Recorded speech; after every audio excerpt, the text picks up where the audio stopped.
Hey, I'm Allana Pratt and welcome to Intimate Conversations. And before we dive into the interview, I just wanted you to know that after helping singles and couples for the past 20 years, I've discovered that most intimacy struggles come down to a few common blind spots that once healed allow vulnerable, authentic relationships to thrive. Discover your blind spot today at my website, allanapratt.com. And for now, sit back, relax, because it's time to get intimate. Enjoy the show. Hello, you delicious people, and welcome back to another episode of Intimate Conversations. I'm wearing my sparkles for you today. And this is great because I've interviewed Carol and David on their show, the Sexy Lifestyle podcast. And so I said, oh my God, they have to come on our show. So let me tell you a little bit about them before we get away to the races here. So on the Sexy Lifestyle with Carol and David, join the fun-loving swinger couple, Carol and David, and get an inside look into the swinging lifestyle as they share their own personal experiences relating to sex, love, and marriage. Learn how to have a stronger and more meaningful relationship from their unique perspective on staying connected, pushing boundaries, exploring limits, fulfilling fantasies, and more. And through uncensored and honest discussions about great sex, passion, and intimacy, gain insight into a sex-positive, female-centric view of the modern-day couple. Carol and David are easy to talk to and answer questions on air with sexy tips and tricks to find out how to improve your sex life by living happy, healthy, and horny every day. The Sexy Lifestyle with Carol and David is broadcast live every Thursday at 4 Pacific on Voice America Variety channels. We want to send you all there and also send you to thesexylifestyle.com for lots of goodies. And just before we got started live, they were so gracious and sent me this top waterproof blanket because I was sharing on their show that I ejaculate. So there we go. And so they sent it to me. I think it was like near the holidays, right? Like, Yes. Yeah. So Alana's had no action, basically. It's still in the package. So at my birthday party, because you all know I turned 50 in January, I said to all my friends that were there, okay, look, I need to align my goals and my actions. So once a week, I'm going to call somebody I love because I believe that he's probably only 1 degree away from somebody I love. And I promise to go on dates, Zoom dates, whatever dates. I'm going to have sex again. And then you said, Invite us. Right. Call us. And then I said, oh, but I'm looking for just one. And then you're like, well, but we are one. So let's just dive right in. So like I've never, well, that's not totally true. I've had threesomes, but like as a lifestyle, that wouldn't be my go-to choice. So tell us, I guess, how first your whole life unfolded into being swingers. Tell me, how's that happen? Well, it was kind of, I don't know. It was a little bit of a surprise for both of us because we were on vacation one time together. But first we got divorced. Oh, right. And we have a cool story because Carol's ex-husband is married to my ex-wife. Whoa, slow down. Yeah. Okay, whoa. So, okay. So but we were not swingers back then. Okay. Right. So Alana's processing. Yes. Give her a I second. am processing. I will just elaborate a little bit that our exes fell in love with each other and dumped us. And then we became friends and a couple, and eventually we got married as well. And that was like 14 years ago. So it's a long time ago. Okay. Okay. And so that's bonkers. And are you friends with them now? We are. Yes. We And co-parent a dog with them. You co-parent a dog. And do you swing and everybody has sex with each other anymore? No. They're not so swingers. Why? Because they're not swingers. And the reason we got divorced was we were in a boring, sexless marriage and we needed to find each other to have monkey sex and move forward with a life of amazing sexuality. And That's what we did. And that's what you did. Wow. Okay, We keep were going. about 2 years into our relationship as a couple when we actually fell upon the swinging lifestyle. Both of us traveled worldly or traveled widely around the world, but we had never actually met swingers before. Okay. And we happened to be at a beach resort where we were sitting beside a couple and they were swingers and they explained all about the swinging lifestyle. So we had like a tutorship one-on-one for over the course of 2 or 3 days. They answered all our questions, kind of like the questions that you're thinking about right now. We had those same questions and they were kind enough to be very patient and talk to us. And we were so keen on it. Every night after the beach, we chatted about it. We said, wow, this is so cool. But the conversation wasn't that simple because when he was massaging sunscreen rubbing all over her tits. The You the other said, couple.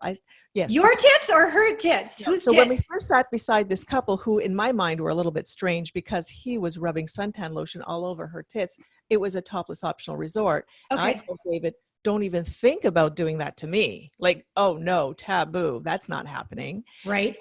Of course, then after we talked to them and learned all about the swing lifestyle, we asked them if they wanted to play, and they did. So we had our first play date right there on the beach with them. No, you had sex on the beach in front of Well, everybody? no, not literally on the beach, but close by. in that beach vacation, we did it for the first Little time. cabana there in the corner. Mhm. And Got then it. next night we met another couple, and the night after we met another couple, and we've never looked back since. We just found our village. Mhm. Wow. And that was how long ago? 12 That was years like ago. 12 years ago. 12 yes. years ago. Okay, so yeah, 14 years divorce, 2 years, got it. Okay, so give me the Reader's Digest of the tutorial that you got over the weekend about all the questions you had, and what does it really mean to be a swinger? Oh, well, you know what? I don't even know if I remember all the questions. It was kind of an explanation they had about this whole lifestyle, about Yeah. living in the lifestyle. Explain to me. For them, they explained what they do. They don't have kids, so this was their Friday night outing. Every single weekend they did it, where they would plan during the week what they were going to wear. They'd go shopping for some sexy things, plan maybe who they might want to meet on the Friday at the club, and in their own local club where they lived, I should say. And so they talked about what they did, and we just found this so fascinating. One of the things it did for us is it made us talk. It made us communicate. Right. We had the most amazing conversations every evening saying, would we, could we, should we, did you ever think about that? And we really got to know each other much better. Even though we were together 2 years, we found out these things, and we found out that we were both very sexual people, but there was things that we didn't know. And I mean, we continue learning today. But that really opened our eyes to options that we had never thought of. Like, we couldn't believe that we'd never met swingers before. And now this is a whole new world that we discovered. And we just said, wow, this feels right for us. And we dove right in, and we just said, we're going to find our own fit into this type of lifestyle. And so we did. We embarked on our journey, which is still a journey 12 years later. It's an evolution. I would say things change. Your wants, your needs, your desires change over time, and the same thing with swingers. So yes, it's been a wonderful 12 years, and we're looking forward to another wonderful 12 more years or more. Yay for great sex. Yeah. Yeah. Okay. So you said it felt right. So before, obviously, a sexless marriage felt wrong. I can totally get that. But what felt right? The freedom to be with other people, the freedom or the turn on of watching your partner with someone. Tell me more about what feels right feels like. Well, all of that stuff. So things that we didn't even realize, that we loved being exhibitionists. So we would have sex, and we started doing that in the clubs, have sex in the middle of the room where we would have sex, people would join in, but we didn't even know that we were exhibitionists. And so we had a chance to explore that part. We love seeing our partners being pleasured by other people. Sometimes I'm fascinated by how other women suck his cock. I want to look at it. I want to see it. I want to what kind of strokes she's doing. I like to try new things. So yeah, all of those things you said are exactly what made it feel just right. And you had no idea until it occurred that you had no fantasies prior that you were suppressing. It was just like opening a box. You're like, oh my God, I had no idea. Yeah, we didn't have fantasy about swinging. We had, great monkey sex as a couple who came out of marriages where the sex was really stale. So we would have sex in the car. We'd have sex while we're driving on the highway. We would do it in the kitchen. We like threw it all down and just let go all of our sexual inhibitions as a couple. Yeah. And then we found out about swinging. And as a couple, our sex life got even 1,000 times better. And, swinging isn't about having sex with other people. Swinging is about enhancing and spicing up your own relationship to keep it strong. Tell me more. Because I don't understand.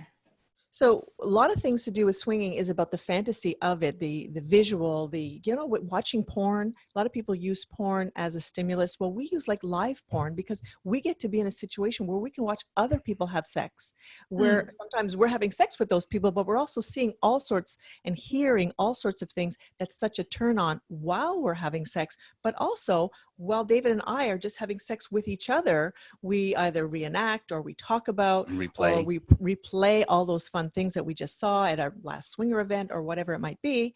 And we use that to spice up our bedroom when we're home alone. Totally understood. Okay, totally understood. talk about shame. Talk about working through any of that, feeling guilty to have pleasure with someone else, or ashamed to see certain things or do certain things. Like, how do you move through those barriers? Or are you just born shameless or something? It's not about shame, really, because it's a safe space. It's a non-judgmental space. It's very open-minded people. So you're with a whole group of open-minded people who are compatible to you, who also are enjoying these kinds of sexual adventures. And they're all emotionally monogamous. So nobody's in this to fall in love. You're just in this for sex. Right. So there's not really a shame about it. And plus, there's a lot of discussion. I'm going to say negotiation, because that's what it is between two couples. What is it? What are your boundaries? What do you like? What do you don't like? Yeah. What are your limits? That all happens before you engage in the sexual encounters. So we're all open to talk about it. It's not shameful at all. It's about— You say yes, but no, and you don't get ganged up on by the three of them. Exactly. There's an honor system or something. It's the ladies who rule as well. So do tell me more about this. Right. So it's all about female empowerment. That's one of the things that's such a positive. You said female-centric view. Yeah, tell me what that means. So the lifestyle is all about the women driving. So they decide who they're going to play with, when, where, why, how, and who. It's all about the decisions that happen with the ladies. Usually the whole session starts with the ladies talking to each other, making sure they're good with, the rules and what they like and what they don't like. And of course, because the guys will just jump into anything, you know that, right? So it's really about just guys. What the women want to accomplish. Okay. What they expect, what they want to see and do and have fun with. So it really is about female centric. And a lot of times a swinging situation starts with the two girls kissing. Mm-hmm. Mm-hmm. That does happen. Mm-hmm. So that's like the in. That's not all the time, the time, but it's a lot of the times, because, it's very hard for four people to all be compatible with each other. So, I need to like the other woman needs to like me, he needs to like Carol needs to like her, and the two girls need to like each other. So that's a lot of different combinations. But if the two girls can get along, normally things go well. Mm-hmm. Okay. So you said that this is not about emotions, this is about sex. Well, I don't know about, I'm different. I think my sex is very emotional. Mm-hmm. If I don't have emotions, I don't even get turned on.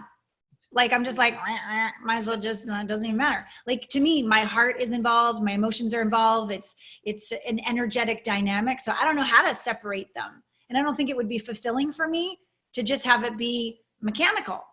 So yeah, and it can be very mechanical. We often parallel it to using a sex toy. When you got your sex toy out and you just got a live sex toy here. Right. Exactly. It's a live sex toy. Okay. Tell me about it. Like that. You're not falling in love with your sex toy. No. Pulling out your wand or your Hitachi wand or your womanizer. You pick it up because you want to have sexual pleasure. And so that's really what you're choosing your sex toy, or you're choosing another person to be in bed to be your sex toy. It's like, but it's a human with a heart, not just a dildo that walks. But they also want us to have pleasure. So they're on the same page as you. And Carol and I have basically one rule, and that's we play together. So when we play together, we hear each other. I hear Carol getting turned on. I hear her have her orgasms, and that turns me on. So yes, I'm focused on the person that I'm playing with, but I'm also focused in on her and her having some great sexual pleasure as well. And I know she's not falling in love with that person, because nobody's a better fuck than Carol. I know we're going home together, so it's all good. And if she's not having a good time, then I need to go over there and make sure she does have a good time, because it's about us. It's not necessarily about the other couple. So how does that work? If you're having sex with somebody over here but it's still an experience with Carol, but you're not with Carol, but you're responsible for her being happy, how do you do that? Well, we're next to each other. So we always play in the same room, same bed. Okay, I'm a beginner. So you gotta be really specific with me here. Right, there you go. go. So like you're literally in the same bed, you're on the same couches, you're all together. It's not like you went anywhere. So Allana, you said you had a threesome, right? Yeah. With another guy or another girl? I've had two. So a couple and two guys. Okay. So the three of you were together, all having sex together. Yes. So it's kind of like that with the four people. Okay. Understood. And everybody actually is there making sure that everybody else is taken care of. When we're in so it's all cohesive. Everybody's in this for everyone's experience. It's not about like separate and go away. No, Right. we don't do that. And when we go through it, Okay. in the end, if Carol's come and I've come and the other woman has come and the other guy hasn't come, well, the two girls go and make sure he's finished. So everybody has a pleasurable Oh, experience. we're all in this together. Okay, this is good. Okay, I'm kind of starting It's to a little bit understand. like that for sure. Okay, okay. Now, sometimes Carol has come 3 or 4 times, and it's not about catching up to the 4 or 5 times, of making sure at least everybody has had one. You got it. Go, Carol. Okay. Okay, so my misunderstanding was that swinging meant see you later, and I'm going to go to their house. I'll be back on Monday kind of idea. It's not like that. Well, there's some movies that have portrayed that, and that is, I guess, a little bit back into the 70s with key parties. And there are people who do play separately, and Right. If that's good for them, It and is. The rules are. It's such a thing that there's no right way or wrong way to be a swinger. Okay. If it works for your couple and that's what turns you on and makes you feel better and get you closer to your couple, then that's fine. But that's not what happened with David and myself. We like to play in the same room, same bed, same pile together, orgy style, if you want to call it that. foursomes and moresomes. Where we all play together. That's our Moresomes or moresomes. yes. What's the maximum number you've experienced of moresomes? Probably 20 people in a pile in an orgy. One big pile? Yeah, you kind of got to shift around and move around a lot for that one, but yes. And normally high heels are not allowed with so many people. I was going to say that's lose an eye. Yeah, Yeah, exactly. or other parts. Okay, 2 other more questions keep coming. Jealousy, never? A little bit? Yeah. Sometimes? Like, Jealousy is a natural reaction. It's just a natural human reaction. well, When you're in a very secure relationship, like you are, you have to be in a secure relationship to go into the swinging lifestyle, to share your partner. So if you are a very secure person, then that jealousy is like a fleeting moment. It comes and it goes. If it lingers there a little bit longer, you probably will be asking yourself, I wonder why I felt a little bit jealous there, and maybe discuss it with your partner and, whatever it might be. For example, sometimes I feel a little bit jealous when David engages in a very long kiss with another woman. And so I kind of looked at it and said, that triggered something there. I don't mind 1 or 2 seconds, but you know what, if you're going to like sit there and make out, I'm probably not going to enjoy that. So he just tones it back. Yes. because Right. you're in charge because it's all about the female centric. Exactly. Wow. And so you don't grow another arm. You honor what she desires, and you Well, otherwise we wouldn't have a successful swinging life. So if you want to continue with a successful swinger lifestyle, then you have to work out your differences and find that common ground that works for both of you. And being a guy, Yeah. shit, we mess up, we screw up, and it just creates even a stronger relationship because we talk about it, we yell, we have a fight. Unfortunately, Carol doesn't believe in makeup sex, so we get through that. But you talk about it. You can't control what's going to happen in every situation, and you have people, you have bodies, you have tits, you have pussies, you have all this stuff going on. And sometimes you do something that you didn't talk about in advance and the other person might not be okay with it. And, a few times what's happened is Carol's been with a guy and he's come and she's come and they're done. And I'm going in for round 2 and she's like tapping me, pulling my toes, and I'm not getting it because the other woman's sucking my cock, sitting on my face. We're having a great time. And Carol's like, come on, I want to go. And I'm not getting it because I'm having a good time. And we go home and we have this conversation and she's like, I've pulled all 10 of your toes. I've stuck my finger in your ear. Didn't you get what I was trying to say? And as a guy, sometimes, no, I didn't get it. So we just knew that we needed a better signal. Like I was done, like it probably was not great. And that's why I wasn't ready for round 2. And even though he was having a wonderful time with this other woman, it was time to go. And so what is the solution next time? Because it didn't work the last time. You've talked about it. Now what's the solution? I'm more attuned to Right. Carol, to hearing what she's doing. I know when she has these massive big orgasms, she's having a great time. But if she's sucking a guy's cock and it's not getting hard and she's at it for half an hour, I know something's not going right there. And I have to take care of her before I have anything else. so he gets Understood. more into it, just more into me Into it, yeah. in the future. From that point on, we just learned from it. We So learned this and is- moved on. So this is beautiful. So you're all there to have pleasure, but there's I'll call it like a tendril of energy where each other is your priority. Each other's pleasure is your priority from the experience of the other. You're not disconnecting from each other. Right. And leaving each other to fend for themselves, which could feel, well, it could make you feel jealous, make you feel abandoned, Mhm. these kind of things. Yes. Understood. We're in it for each other.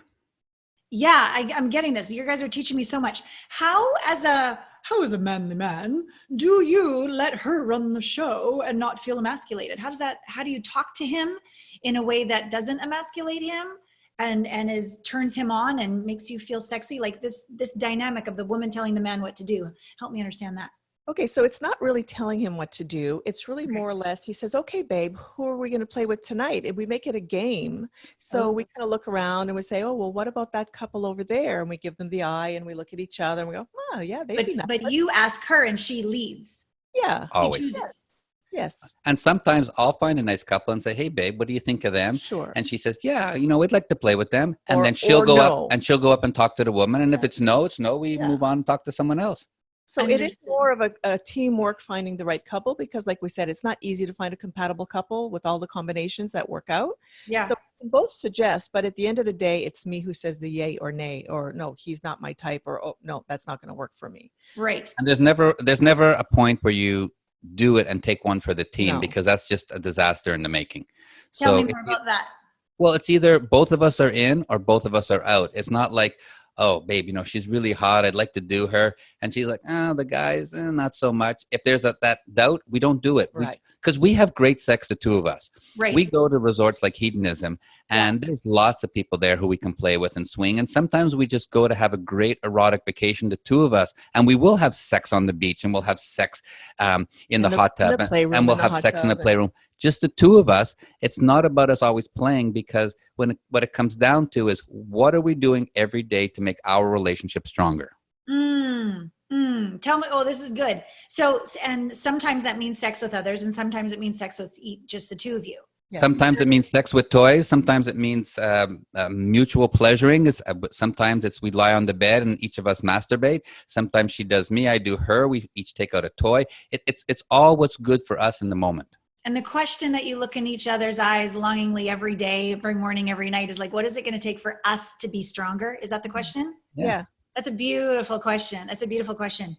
In 12 years, given that you're willing to go, unless it's a yes for both of you, you're not doing it. Yeah. Given that, and you find a couple where it's a yes for both of you, has it ever gotten more than friends? Has it ever gotten emotional? Has it ever gotten jealous? And why not?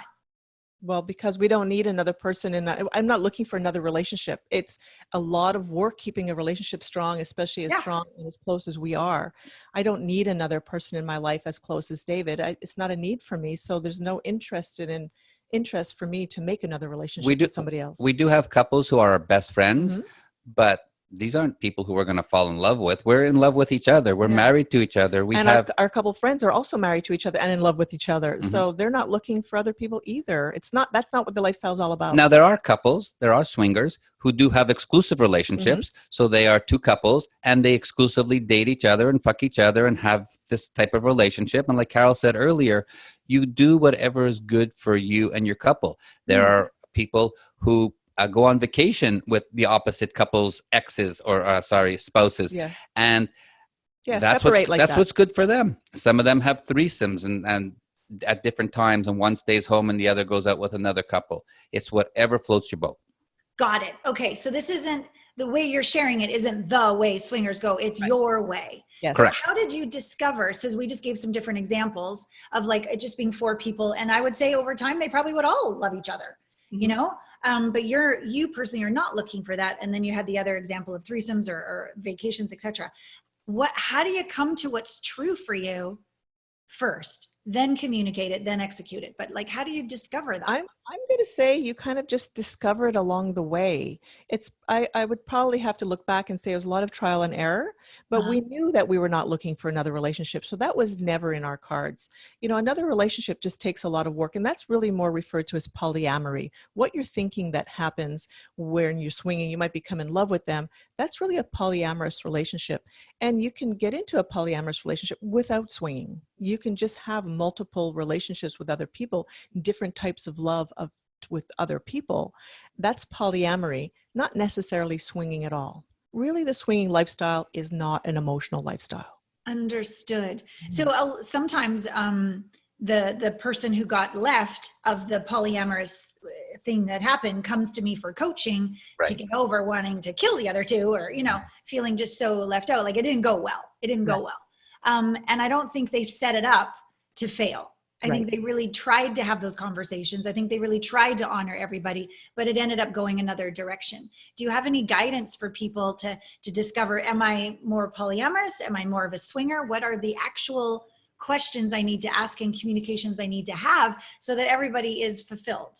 And Well, I really think that if you're in the swinging lifestyle, it's not an emotional relationship building, except for friendship. It's very strong with the friendship, but it's not about the emotion. So if you're going into the swinging lifestyle, it's already decided in advance. It's not about the emotion.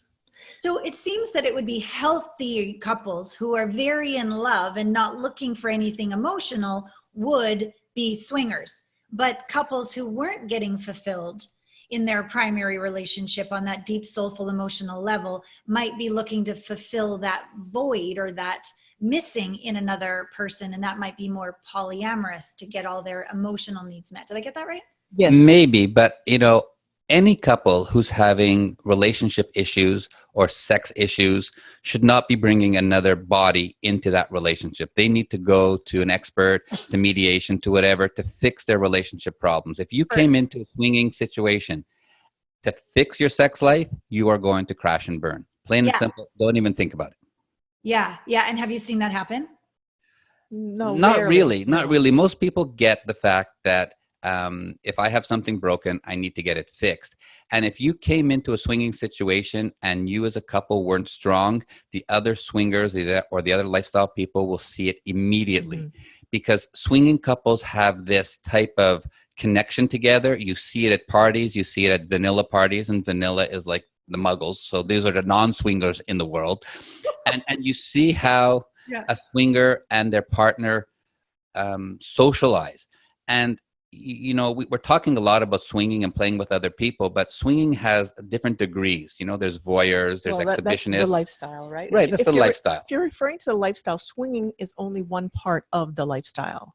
Someone who's open-minded in the lifestyle might be a voyeur or an exhibitionist or soft swap, where they don't do full penetration, or full swap. So it's a big range. Whoa, slow down. I gotta get all the terms here. Yeah. So voyeur, I don't want to play, I just want to watch. Right. Exhibitionist, I want to play everywhere, all the time, anywhere I can. In front of everybody. But you don't have to play with someone. So you can have a partner. You can go to a swingers resort or a swingers club, and you and your partner could have the amazing monkey sex, the two of you, in front of 20 other people. Understood. Nobody's touching still you. not swapping partners. Yeah. I'm just wanting to do it in front of others. The two of you. Exactly. Okay, understood. When it comes to swinging, which is sharing your partner, the swinging part is when you share your partner. It could be as little as flirting and kissing to all the way up to full penetration. Understood. And soft swap, everything up to penetration. So it could include oral sex as well. Okay. That's soft swap. So you're just flirting, you're playing, you're touching, maybe you'll do some, oral sex. But then when you are having sex with your partner, the new partner, then that's full swap. Understood. Soft swap, full swap. And we are full swap. We are a full swap couple. However, we could play with a soft swap couple, and we'll play with them. Carol will give the other guy a blowjob. I'll go down on the other girl. They'll have their orgasms. But in the end, when we want to fuck someone, we just fuck our own partner. And we have a great sexual experience with a couple who's not into somebody else penetrating them or them penetrating someone else. Yeah. Got it. And that is spoken to first in your own truth, then with your partner. And then the woman says, this is what I choose. Yep. And then she's in charge and away you go. And that's sort of like the thing. Okay. So this is so fascinating. Okay. Tell me how your relationship has grown stronger because of this. Like, obviously it is stronger. I get that. But like, explain more about how you both have become your best selves through this. I would say that the communication that's so much required in the swinging lifestyle, that we must be constantly in touch with each other, and our feelings are everything that we're doing, and not only just asking permission, but also reassuring that this is the right thing for us. So we're constantly checking in with each other. Yeah. I think that's the thing that makes it so strong at the end of the day, don't you? It's that, and a lot of couples, I'd say a majority of couples, don't talk about sex. They talk about, I want sex, I had sex, but they don't talk about what they want sexually. Yeah. I want you to do this. This feels good. But their And wants and needs and what they need to be fulfilled as well. They and don't say it. and in our relationship, we talk about sex all the time. Did you see that couple? We're in an orgy and we're seeing, how this girl gives this guy a blowjob and how these two girls played with each other. And it's like, would you? Could you? Should you? And But you also say, I would like more of that. yeah. So we actually are sharing our feelings and our needs and wants. So Mm. when we see something that's different or new, or not even, or a reminder, oh yeah, we haven't done that for a while. I think it's time to do that again. We And it's talked and it's about not all yeah, go, go, go. There's a lot of like, hell no, I'm not doing that. Don't think about putting that in my ass. We have those discussions, but a lot of couples, they don't even bring it up. Yeah. We always talk about threesomes. Guys always want to have a threesome. Well, you know what? Girls do too. And if you don't have that conversation, you can go 20 years in a marriage and both of you are saying, I want a threesome, but you didn't talk about it. Mm-hmm. Yeah. What are your thoughts on the belief of affairs wouldn't happen if people would actually be able to communicate their needs better and be open? What are your For thoughts sure. on that? As a swinger, everything is consensual. You Yes. talk to your partner about wanting to fuck another person. There's nothing behind anybody's back. Yes. And you negotiate it as a unit and you go in as a unit. Sometimes shit happens and you have an agreement that if shit happens, you don't hold it against each other. Cheating is just dishonest and you don't have trust in a relationship, and that's where relationships crash and burn. So it's unfortunate that swinging has to be so underground and it's looked at as so taboo. Mm. But if you look at it what it really is, it's just consensual people having sex with other consensual people in strong, honest, open relationships. Yeah. I so hear you. What happens, and have you heard of people where one partner wants to be a swinger and one doesn't? And then what happens? They actually are willing to be brave and start to have these conversations. Well, we hear that all the time because we do answer a lot of questions that are asked to us online, on social media, et cetera. And that is the biggest question. And the biggest question comes from a guy: how do I convince my wife to be a swinger? Yeah. And the answer is you cannot convince someone to be who they're not. But she has to want it. She has to want that a lot, the same as you, the same amount as you. You can't be wanting it a lot and her not at all, and think that it's going to go forward. It cannot. But swinging's not for everybody. It's for anyone, but it's not for everyone. And we do tell people who are in that situation, you have to open up that dialogue. And you being a coach like you are, I'm sure you tell all your clients, you don't need to say no. You can say, you might want this. And if your answer is, I don't want to do it, you should propose something else that might be somewhere in between. And we go to resorts like Hedonism, and Hedonism has, 280 rooms. 50% of the people there are swingers, 50% aren't. A lot of the people go there naked. Some of the people don't. So that's that little compromise that a couple can have. If you want to push your boundaries, if you want to not have a stale relationship, you might just want to go to a place, a resort, a beach, a club where you can be naked, where you can dress sexy. And you don't have to go from 0 to 100, and you never have to get to 100. You can get to a point that's comfortable for your relationship. It's not, okay, babe, I want to go fuck other people. Maybe it's, babe, I just want to have sex with you in a club where there's other people having sex. Well, a friend of ours started the lifestyle and he just wanted to touch fake tits. That was it. He was happy to do that. So I lifted up my shirt and I said, okay, go for it. Check that one off the list. You don't have to go crazy. It's just about opening your mind, opening your heart, doing things together with your partner. Yeah. A lot of people play golf. That's time consuming. You spend a lot of time with your partner talking about different things. Well, we go fuck other people instead of playing golf. That's our foursomes are similar but different. That's all. And is it a similar expense? Are these resorts expensive? Well, not for you because you guys get to go and go. And we have these great discussions. We were talking about anal sex the other day, and Carol's like, I don't think my pinky's going to fit in your butt. Well, we're just able to talk about whatever we need to talk about. Good. And there's no holds barred. And that's, I think, that open, honest relationship that we have is what makes us so strong. Yeah, absolutely. Yeah. I have different clients and they're not all men wanting it. There's actually more women that want it than men, believe it or not, in my practice. Okay. We see that.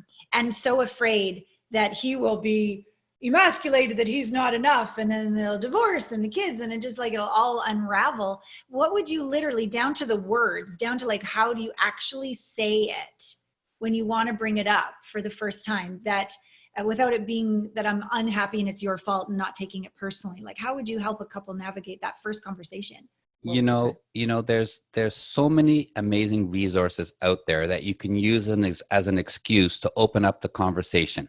Okay. And it's the same thing. Well, it's like if you would listen to this broadcast, right? Say, hey, I heard this broadcast and they're talking about swinging. Have you ever heard about it? Well, that's interesting. What do you think? But And just starting the conversation. and with something Allana, that's out there. it's the same thing with a sex toy. A lot of women won't use a sex toy in front of their husband because they feel the husband is going to feel not needed. But we know, surveys say that men love watching their women play with toys. Totally. Women don't know that, and they don't talk about it, so they never find out that it's okay to play with the toy in front of their husband. And again, when you find these great resources, and there's great blogs out there, and you can go to your website or our website, thesexylifestyle.com. All our guests, we have their blogs and podcasts up there, and just listen to it with your partner, and then start the dialogue. And it doesn't, like I said, it doesn't have to be all or nothing. Just do little bits and pieces, something you haven't done before to spice it up. Go to a club. Most cities in North America have a local, I don't want to call it swinger club, but a lifestyle club where you can dabble and have that discussion about what you're going to do. You're going to go in there. You're just going to dance. Maybe the woman wants to get a little sexy, and that's all you do. And you go home and you talk about it. And next time you go back again. We didn't go to our first lifestyle resort for a year after we found out about swinging. And that year of foreplay, of shopping and talking about it and meeting and forums and all that stuff, when we got there, it was like this multiple orgasm that we had such a great time that it's probably one of the best trips we ever went on. And we travel like almost a week a month now. So, there's so much anticipation, things you can do, shopping for sexy stuff you can wear that you can't wear at Starbucks in the morning. Just go out and have fun and spice up your sex life. And you don't have to fuck someone else. Just have great sex, you and your partner. Yeah. So all of this is great. So you take it in stages, and you bring it up as like a what if, and you have a very healthy, clear boundary out of the beginning, what's going to happen. So there's safety in the experience. And then there's bookending it with how did that work for you? What did, and et cetera. There is a female centric, she's the one in charge of what you're going to do and what you're not going to do. All of this allows you to practice communicating your truth, which builds bravery and courage, which to me comes from the heart, so we're very aligned with our truth. Even before any of this begins, do you have any ability to, like, I can share with my listeners about if they're not happy in their sex life, like you remember said, like swinging is not going to solve the problems. How do you know whether it's the partner and you haven't made a good choice in partnership, or you're just not being your authentic self in partnership that's the issue? How would you begin to unpack that one? Well, that is a great question, because that was one of the things when Dave and I first met, because it's our second marriages. I didn't even know that my sexuality was such. I had to meet David and discover my sexuality. Whoa, and so go I David. had a whole eye-awakening experience just meeting David and learning. Yeah. I mean, Orgasm? The truth is, in my first marriage, I can count the number of orgasms on one hand. Whoa. I was married for 16 years, Allana. And now Carol's like a massive squirter. Yeah. So you never know if it's your partner or your own true, authentic self. What did you make it mean about you? Oh, very few orgasms, 16 years. What were some of the conversations you were having with yourself and with your first husband? Well, we never spoke about it. Obviously, that was one of the things that just never came up. And I kind of just thought I was normal. I kind of just thought this is what happens when you get married and stop having sex. I just didn't know. In the last 18 months of our marriage, we didn't even have sex. Whoa. And in my marriage, what about yours? My wife punished me. Okay, if you don't do this, you're not having sex. You're not getting sex. Oh, that's so not nice. Well, sex shouldn't be a privilege in a marriage. It should be part of your couple. So, that's why our marriages failed. Yes. But, the need for couples to be honest with each other, to talk about it, not be afraid to bring up things, use these type of media to open up the discussion.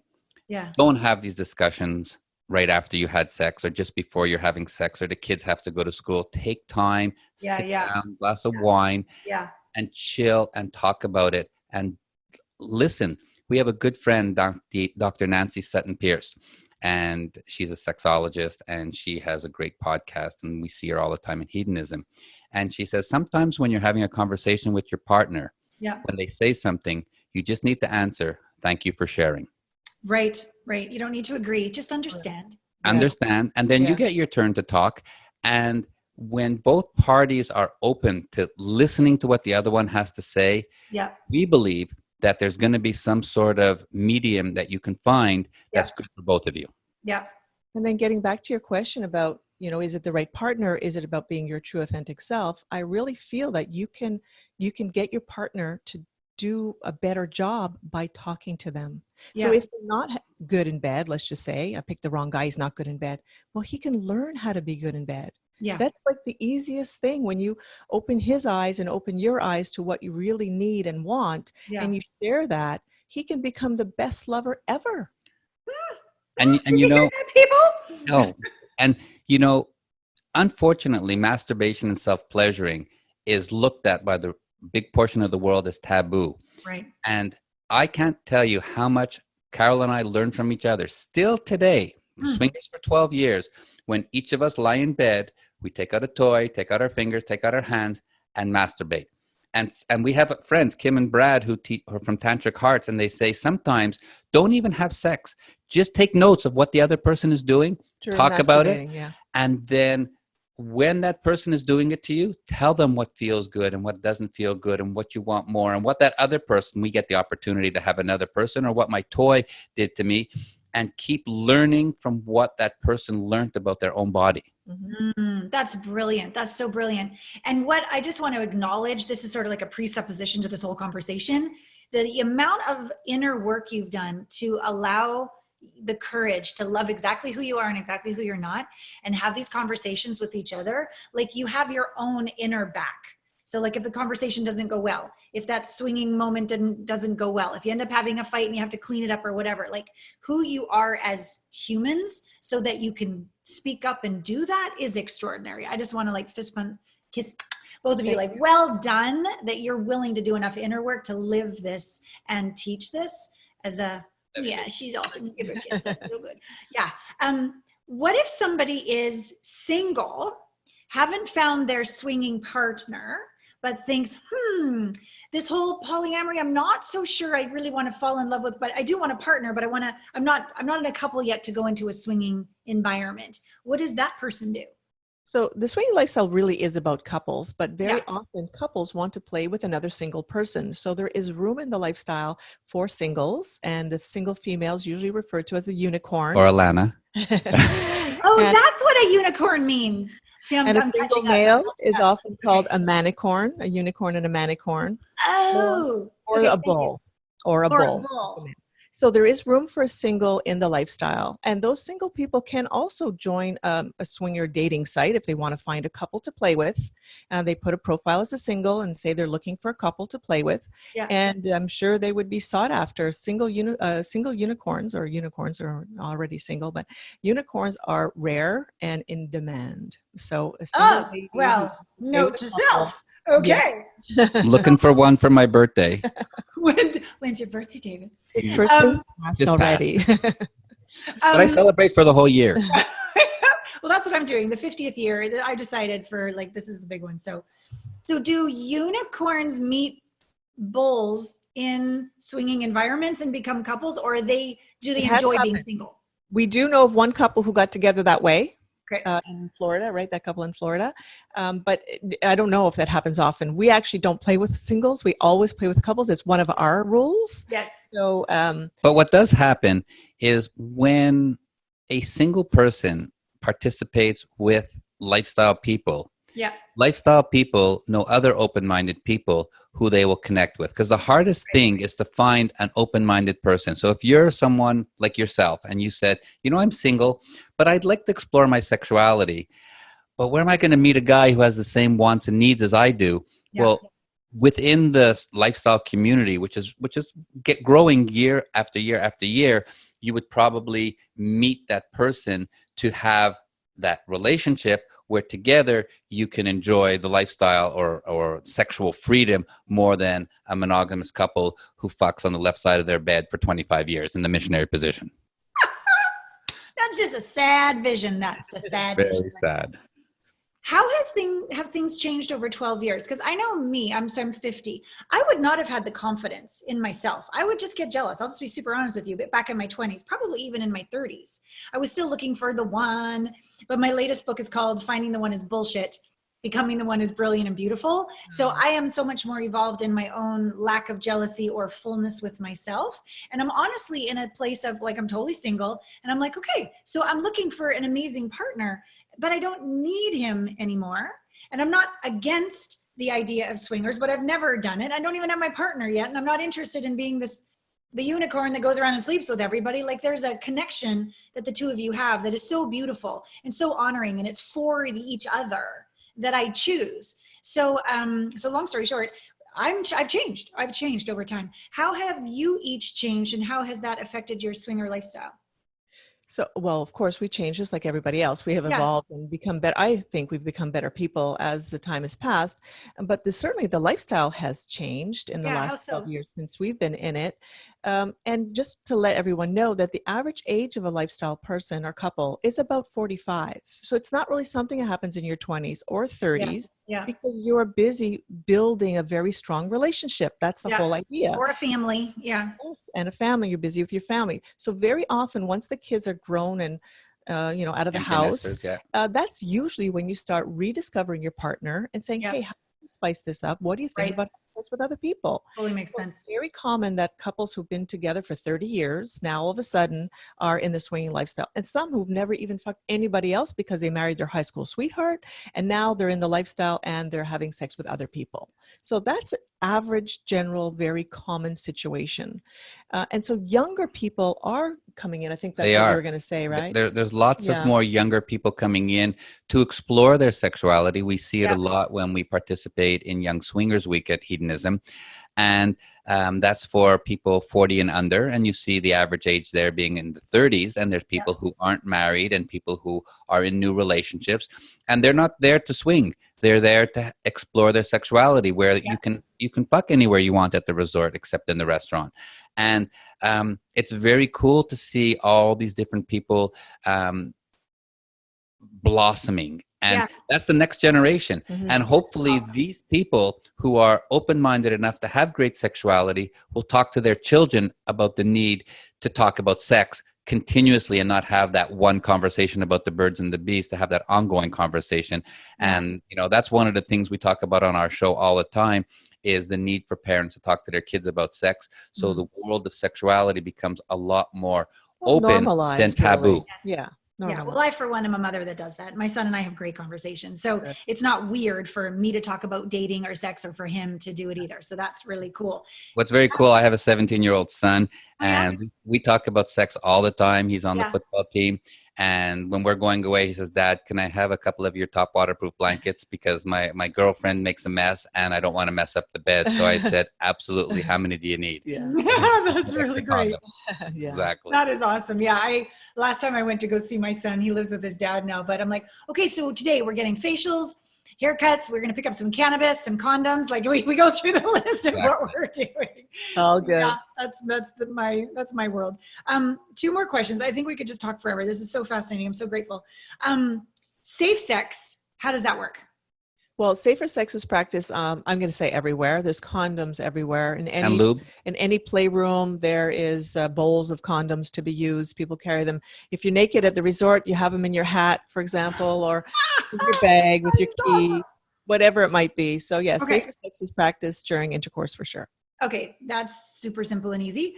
And then in terms of your friends and families, like this inner circle you have in your world, like back in year 1, I'm assuming not everybody in your circle were swingers. Correct. Did you share? Did you freak them the fuck out? Did they leave? Did they join? Like, how has the world of friends changed over time? Well, over the years, at the beginning, we were like everyone else. We were underground. We weren't telling everyone. And then as we got into the business, where Yeah. we had our radio show and we had our website and we We had started travel doing groups and parties. workshops. We actually told our kids and our family and our friends all about it. And we said, Yeah. well, now that we told you, we can't untell you. Yes. And it's And been about 8 years now. Okay. And we have some friends. We haven't lost any friends. Some friends live vicariously through us. They want to know everything, but no way in hell I'm doing this stuff. Okay. Certain friends really don't want to hear about it. We've had a couple of friends who we call convertibles. They've come over to the good side. Okay. And it's all good. I mean, it's fun when you can talk about it in public like we do. I was at the gym the other day. I was wearing a hedonism shirt and 2 girls came up to me and said, you know what? I've been there. Ah, And I have a great story to tell you. And one of the girls is going to be on our radio show. nice. So, being open and able to talk about it is one of the things that we hope society and media allows in the future. Hopefully it'll be in the next 5 to 10 years, because it really is, in our opinion, being able to be open sexually, not being a swinger, open sexually, And being honest and about go it. to these resorts where you can be naked and nudist and tell your friends about it and not be judged. Yes. Is a hope of ours. Yes. Same. Yeah. Do you, for me, I don't know how it's possible. The very first time I looked at my baby, I loved him with all my heart. But now 17 years later, I love him more. I don't know how that's possible, but it is. I love him more. Do you love each other more by having lived so fully and authentically and bravely together? I would actually have to say yes, absolutely. I can't even imagine describing how much in love I am with David this very minute. Mm, And it absolutely is more and more every year. mm. Absolutely. Mhm. That's what I figured. Thank you. Okay, so this is my last question, and then I want to make sure everybody goes to thesexylifestyle.com. I want you to listen to their Sexy Lifestyle podcast on Voice America Variety Channel. I want you to get your waterproof blanket, and I will call you when I finally christen that damn thing. So I promise you I will, which I intend to be sooner than later. I thought it'd be really sexy at the end to give us like a real in the moment. What does it really sound like, Carol, when you talk to the girl and you decide it's a go? Like, let's pretend we're talking. Like, what does it really sound like? Sure. Well, first of all, I'm going to ask you, so hi, Allana, how are you? You know, I'm great, Carol. where are Nice you to. from? Are those tits real? Definitely. Do you Check really them say out. that, or is that you just? Yeah, for sure. Can I touch them? Everybody shares their best doctor and this and that. Yes, definitely. Okay. So hey, what are you guys into? You know, do you like full swap? Are you, those kind of discussions come up. What you're into, what you like. So do you like my husband? This is David. And I don't even know. I'm trying to make the conversation go here when you're not getting the feedback. But I know I'm trying, but yeah. Okay, that's all good. And so hey, you feel like playing? Do you want to play? And really, the conversation doesn't go very long. You talk to the person. So do you guys play at home? Where do you play? Have you been here before? And you chat with them. And if all 4 people are connected, Carol is the one who says, okay, enough talking. Do you guys want to go fuck? Yeah, that's it. Like, seriously, it goes right for there. Yeah. You can't, Because- if you get the feeling right away that they are your type, you have to ask the questions first to establish if they're your type or not. And then if they are, then why hang around and wait? If it's a club and, it's only there for the evening, you're probably already 10 o'clock at night. Let's do it. And Allana, you have to understand that everybody in the club is there for the same purpose, Right. to fuck. Find People- another couple to fuck. People aren't there to meet someone, to have a child with, to have a relationship. Everybody is there to have sex. So you Right, talk right. to the person. If you connect, great, you go have sex. If you don't, nobody has hard feelings. You move on. They talk to someone else. If they're like, no, he's not my type. I don't like bald guys. Like, you're just like, Move okay, on. no worries. Yeah. And you Yeah, don't go, No. No. You don't take offense. You just move on to the next couple, and it's kind of a screening process that happens. And the clubs have like a social area, more like a disco or a nightclub, where Yeah. you're having a drink, you're dancing, you can get to know somebody, and then you move into the back room where the beds are and the playrooms are. And it's happened where this couple who were in the disco and the dancing, we said, they're not our type. We met another couple. You go back in the playroom. This other couple is playing next to you. You look over to each other and they say, come on and join us. And they're the best fuck that you've had in months. Could be. It could be. You So just never know. So you never say no, and things happen, and everything's very fluid. And one of the things we didn't say is that in the lifestyle, there's 3 rules. Ask yes. first. No means no. And if you don't get an enthusiastic yes, it means no. So respect and consent is paramount, and everybody in the lifestyle gets that. And there's no guys pushing a woman, go suck his cock, go do this. No, it's not like It that. doesn't work like that. It No. is so fluid and so friendly and so Well, it's respectful, respectful. basically. Yes. Exactly. Mhm. Wow.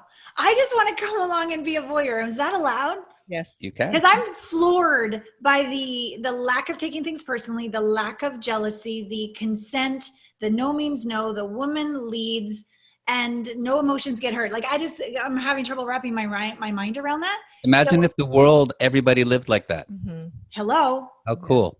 Hello. And so my piece is to help them heal any of that inner shame and have their own back and have the confidence to speak up in the first place and have these conversations. And you take them once they are having these conversations into the next expression of that. It's beautiful. It's a world of freedom and honor and deliciousness. Yeah. You guys are amazing. Thank you so much for being on the show. Again, I want everyone to go to thesexylifestyle.com, pick up your top waterproof blanket, listen to the podcast on Voice America. Your last delicious comments to me and to the listeners would be what? Well, thank you, Allana, for having us. First of all, we really appreciate you being here, you having us on your show. But I think you would be a very nice unicorn to just go into the club and take a look around, and you'd get a lot of good information, I think.